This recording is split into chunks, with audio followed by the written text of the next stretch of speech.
Hi guys! Welcome back to my YouTube channel and welcome back for another vlog. It's another day, it's another vlog na naman po. So, I think nagulat kayo kasi wala tayo ngayon sa kitchen. So, that means hindi tayo magluluto today. So, for today's vlog guys, ipapakita ko sa inyo ang aking mga bag collections or luxury bag collection. Actually, marami yan. Marami na rin ako na-dispose. I think this year lang, mga February, na-dispose ko yung half of my bag collections. Kasi nakastock lang sila sa cabinet for few years. Hindi ko naman sila nagagamit kasi nga, hindi naman din ako naalis. Although mahilig talaga ako mag-collect ng bag since the beginning. Lagi lang siya nakatago sa cabinet ko. Hindi ko talaga siya madalas ginagamit. Ginagamit ko lang siya once a month or twice a month kapag meron akong importanteng gala with family and friends. So, by this year, last February, I decided na i-let go na yung some of my luxury pieces para makahanap sila ng panibagong bahay at panibagong owner and magagamit talaga yung kanilang purpose as a bag. Kasi, ewan ko ba, every time na mag-purchase ako ng bag, I keep it in my closet for few months bago ko siya gamitin. Ako lang ba yung ganon? Or meron din ibang kagaya ko na once na may binili kang bagong items, hindi mo siya agad gagamitin. Ikikip mo muna siya for few months and kapag nakapag-decide ka na, tsaka mo lang siya gagamitin. So guys, mag-start na tayo. So as I've said, these are my bag collections. So purchase ko siya throughout my journey as an OFW dito sa Middle East, especially sa Dubai. So some of them are high or medyo mahal, and iba naman medyo mura. But as I've said, collection ko siya throughout the year. Hindi ko siya agad na purchase in one snap. So talagang pinag-ipunan, inutang, kina-credit card, at tinabi. Nung time na wala pa akong credit card, I used tabi as a form of payment. So para siyang utang. Uutangin mo yung, bibilin mo yung bag and magbabayad ka through tabi. And then magbabayad ka sa tabi ng installment. Meron silang 4 months, 6 months to 12 months. So malaking tulong yung tabi sa mga taong walang credit card. But then nung nagka-credit card na ako, I stopped using tabi na. Ano bang unahin natin? Unahin natin yung my first ever bag. Ito yung pinakang first ever signature bag na na-acquire ko. So itong bag na to, nabili ko to way back 2016 pa. Actually, galing pa to sa US. So, one of my colleague went to the US and pinabili ko talaga tong certain bag na to. Hindi ko na maalala kung magkano yung price nito. But in Dubai, ang brand new nito, it's around 1,500 ata, if I'm not mistaken, during the time, 2016. Pero ngayon siguro mas mura na siya. So, tong bag na to, it's with my possessions since 2016 pa. And hindi ko siya ma-let go, guys. Kasi nga, siya yung first ever bag ko, which is Coach pa. Kasi nung nasa Pilipinas ako, ang mga bags ko lang is Bench, Pen Shop, ano pa ba?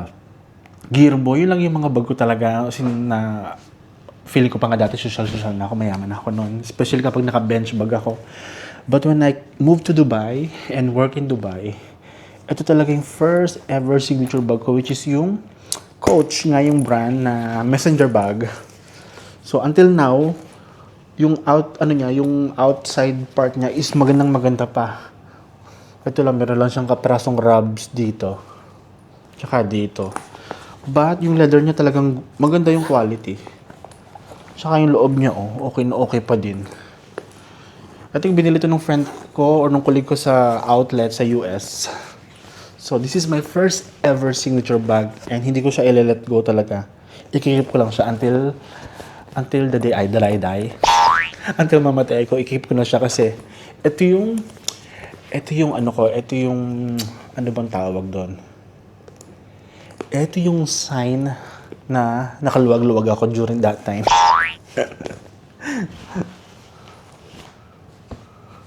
What else? Next, ito namang Imperio Armani. Hindi ko pa ito nagagamit at all. Kung nakikita nyo naman, meron ba siyang tag. Actually, binili ko to before para sana dun sa MacBook Air ko.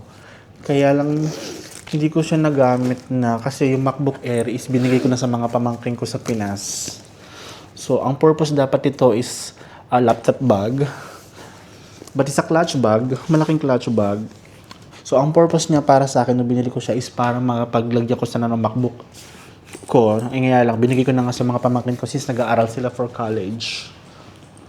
So, next, ano pa bang mapapakita natin?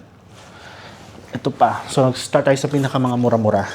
Ito naman, it's Karl Lagerfeld. Karl Lagerfeld jeans. Ito gamit na gamit din to. Ilang beses ko na ito nagamit sa Pinas. It's a body bag. Ayan, ganyan. Na may 2 compartment. It's a canvas bag. Canvas bag siya, pero yung side niya, it's leather. Ayan. So, matagal na rin to. I think this bag is in my possession for almost 3 years. 3 years now. And, yeah. Nasa kakabinet ko na lang din siya. Hindi ko na rin siya nagagamit. What else? Dito naman tayo ngayon sa my tote bag. So, this year, since last year, natihilig naman ako sa mga tote bag. So, ewan ko ba, yun yung naging kahiligan ko ngayon, mga tote bag. So, meron tayo ditong APC na brand na tote bag in denim. So, ito naman, few times ko lang dito nagamit kapag nagpupunta ako sa mall. Yan. So, nahilig kasi ako sa mga tote bag that time. And napaka-handy niya. Lahat kasya. Kasya yung phone, charger, laptop, at mga power bank. Marami ka talaga malalagay. And nagagamit ko siya pag pupunta rin ako ng beach. Yun. Kapag mamasyal sa mall or mag-supermarket. So, another tote bag pa na kinabaliwan ko din. Kung mapapansin nyo naman, sobrang dumi niya na kasi gamit na gamit din siya. Itong Cafe Kitsune. So, ito naman, until now, ginagamit ko to. Nandito yung aking mga wiring, mga charger. Nandito, dyan nakalagay mga power bank. So, ganoon din, marami ka din kasi malalagay. Kasya ang tablet, laptop, wallet, cellphone, power bank. Kasyang-kasya dito. And hindi ka magwo-worry na madumihan or whatsoever.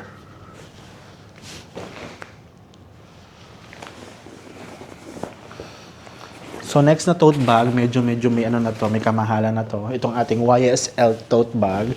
Ito naman na-purchase ko to sa Japan, online, sa JLCC. Search nyo sila sa Instagram. So nagbebenta sila ng mga brand new, pre-loved na luxury bags, shoes, even jewelry and watches. So ito yung tote bag from YSL.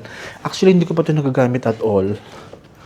I'm planning to give this to my sister, to my eldest sister, pagpunta nila dito by August. Baka ibigay ko na lang sa kanya to kung magustuhan niya. If ever, ikikip ko na lang din siya sa aking collection. So yun nga, sobrang nahilig ko sa tote bag. So ilan na yung tote bag? Pangatlo na yung tote bag na yun. Ito, pang-apat na tote bag naman from Salvatore Ferragamo. So matagal na rin to sa possession ko. I think almost more than 3 years na din to sa akin. Ayan. Karoon siya ng mancha. So, ito naman, nagamit ko na ito sa Pinas. Nadala ko na ito, I think, twice. And usually, kapag pupunta rin ng mall, although, mas prefer ko yung APC at saka yung Kitsune kasi yun ay magaan. Ito kasi the bag alone, the bag itself is mabigat na. How much more kapag maglagay ka pa ng power bank, ng mga charger, ng wallet. Talagang sobrang bigat na. Ito, handle pa lang niya, guys. Pure leather na. Napakabigat na. So, siguro itong bag na to nasa mga 5 kilo na to. Kaya bihira ko lang din ito magamit. So, another tote bag natin. Ito medyo mahal na to. Itong ating Chloe Woody tote bag. So, ito naman, binili ko to sa Dubai Mall. I purchased this in Dubai Mall. I think 1 year. Last 1 year. So, never ko pa ito nagamit. I think nagamit ko lang to nung pagkabili ko sa kanya sa Dubai Mall. Yun lang. After nun, hindi ko na siya magamit. Well, initially, itong bag na to is pang lalaki. Pang babae talaga siya. But sabi nung salesperson sa Dubai Mall, Chloe, ngayong era kasi yung fashion is anything is unisex na mga bags na ganito. But I'm planning to sell this. Baka ibenta ko ito pag uwi ko sa Pilipinas next month. And next, meron naman tayo ditong Prada. Ano bang tawag sa Prada na to? Ito nabili ko rin doon sa may JLCC Japan din. So, it's a luxury second-hand bag na Prada. Hindi ko pa rin ito nagagamit. Actually, pambabae din tong collection na to. But, sabi nga nung mga nasa fashion, anything na pwede mong magamit. Yan. Napakabigat din ang bag na to, guys. Isa rin sa dahilan kung bakit hindi ko ito magamit-gamit. Dahil pure leather siya, hindi ko siya magamit. Ang bigat din. Eh, yung power bank ko pa naman. Itong power bank ko na to. Siguro nasa 2 kilos na to. Plus, pagpalagay mo na sa 5 kilo tong bag. Or let's say 3 kilos. Diba? So, hindi ko siya magamit-gamit. And since sobrang nahilig nga ako sa tote bag, ito yung ating bagong bag. Kakarating lang nito, guys, from JLCC Japan din. So, meron akong ginawang unboxing nito. Panoorin nyo na lang. I-share ko yung link sa comment section below. So, it's another tote bag. It's a canvas bag from Marc Jacobs. So, bago siya. Actually, hindi siya second hand. Sabi sa JLCC, brand new siya kasi wala siyang sign of usage. And, amoy bago pa talaga, guys. Hindi mo siya makikita ang ginamit na. Kahit yung loob niya, yung kalooban niya, napakalinis. Napakabango. So, it's a canvas bag by Marc Jacobs Standard Supply. So, binili ko siya for 11,000 yen, or in pesos, it's around 3,000 pesos. So, napakamura niya. Pero nung sinearch ko siya sa Google, ang price pala nito, guys, is around 900 dirhams dito sa Dubai. Pero nabili ko lang siya ng 3,000 pesos. And brand new. Kaya lang, ang kasama lang niya is generic na dust bag. Ito lang, generic na dust bag lang siya.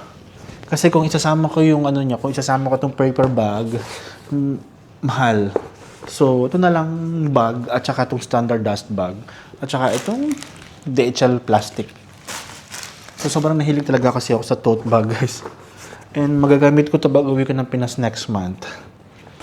Ito ang aking dadalhin pa uwi. Ito yung aking i-hand carry or personal item.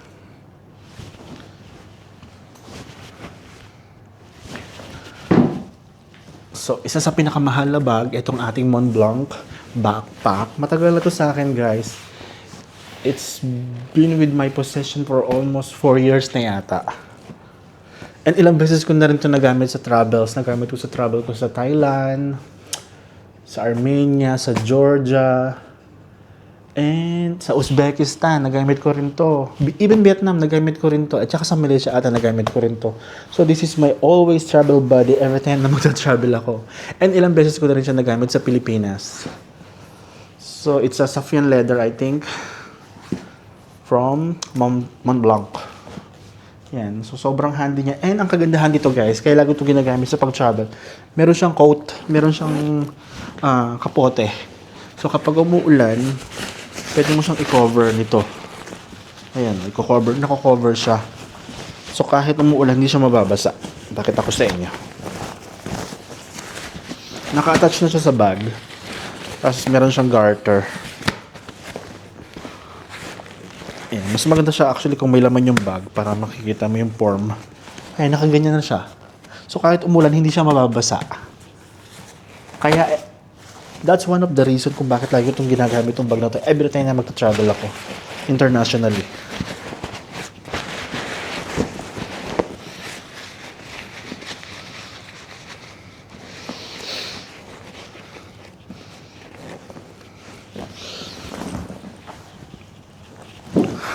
So guys, meron din pala tayo ditong Dunhill. Ating sa piano leather din to. Matagal na rin itong bag na to. It's almost 3 years na rin sa akin. Ito naman, ilang beses ko na nagamit to during mag-exit ako. Ginamit ko to nung nag-exit ako sa Kuwait at saka sa Saudi. Itong bag na to ang gamit ko noon. So matibay din itong bag na to. Ilang beses ko na rin to nagamit sa pag-uwi ng Pinas. Yeah, so this is Dunhill. And last, but definitely not the least, itong bag na to, itong Champion na body bag. So, ito ngayon yung bago kong ginagamit na bag kapag pupunta ako ng supermarket or kapag magpapadala ako, pupunta ako ng exchange para magpadala ng pera sa Pinas. Or kapag pupunta ng sa mga kung saan-saan. Yan. Kasi meron siyang 2 compartment. One. Tapos yung sa loob pa. Dito ko nilalagay yung wallet, mga coins, or mga notes na pera. Currency. Yan. So, baka ibigay ko na lang din sa tatay ko pag uwi ko next month. So guys, yun na po. End ko na po ang ating vlog. And I hope na-enjoy nyo ang aking bag collections. Guys, pinost ko to para hindi magyabang. But to inspire sa mga kagaya ko na mahilig mag-collect ng bag. So yun po. End ko na yung vlog. And I hope nag-enjoy kayo. And if you did, please like, please share, please subscribe if you haven't yet. See you on my next vlog. Bye-bye!